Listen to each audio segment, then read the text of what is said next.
Finally এখন হচ্ছে গণপতির cake কাটার পালা। গণপতি হচ্ছে আমার দিদির ছেলে, মানে আমার ভাগনা, কিন্তু ওকে আমি ভালোবেসে গণপতি ডাকি, তোমরা এটা খারাপ মাইন্ডে নেও না গণপতি নামটা।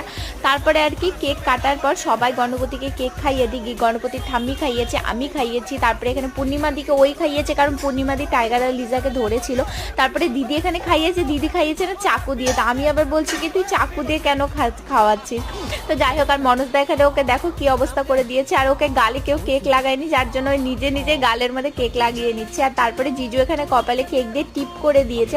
তারপরে এখানে টাইগার, লিজা, গোল্ডিকে দেওয়া হয়নি, টাইগার আর লিজাকে অল্প অল্প কেক খাইয়ে দেওয়া হয়েছিল। জানি এটা তোমরা অনেকেই বলবে যে কুকুরদের কেক খাওয়ানোটা উচিত না, কিন্তু হাজার হোক ওরাও তো ফ্যামিলির একটা মেম্বার।